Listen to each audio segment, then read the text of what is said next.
In other news, the president's order to include dependents of 4Ps beneficiaries to free education in SUCs and broaden digitalization of learning institutions and government transactions is crucial to government's inclusive economic development agenda.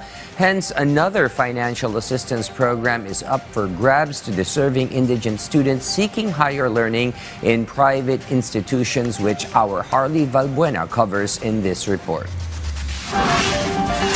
Continuous digitalization of the learning system and expansion of free education. This is one of the directives of President Ferdinand R. Marcos Jr. during his fourth State of the Nation address. The Department of Education agreed with the President that the government should partner with private sector in building more classrooms.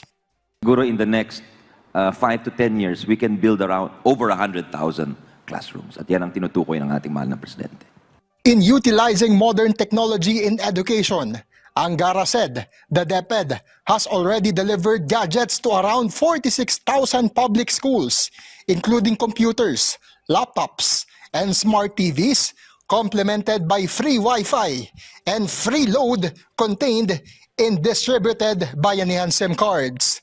This is also to elevate the image of the Philippines in the international assessments. Isa sa mga rason kung bakit lagpak ho tayo sa mga international assessment exams, unang beses makahawak nung examinee o nung estudyante nung mouse ng computer.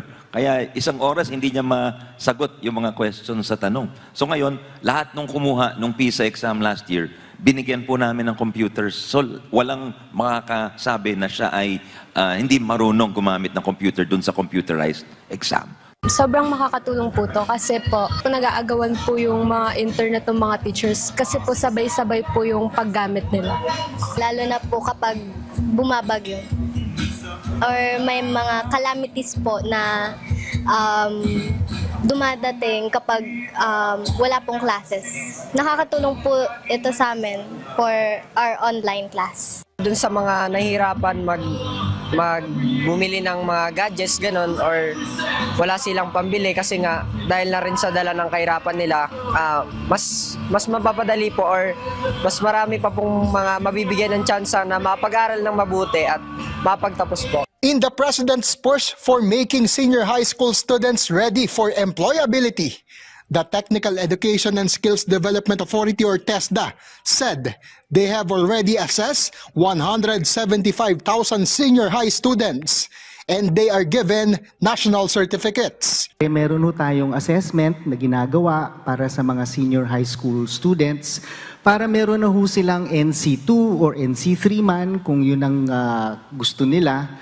At makakapili po sila ng iba't ibang klaseng trabaho, iba't ibang klaseng domains no, ng industry.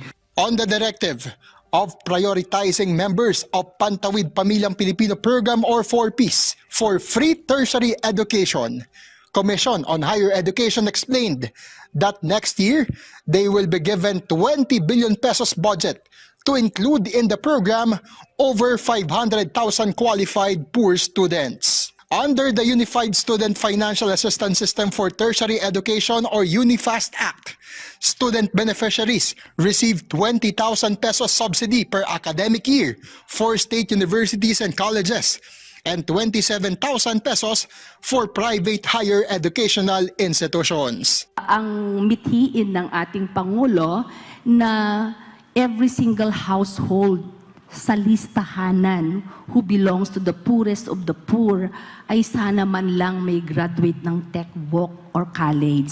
Malapit na po tayo doon. Harley Valbuena from the National TV Network for a new and better Philippines.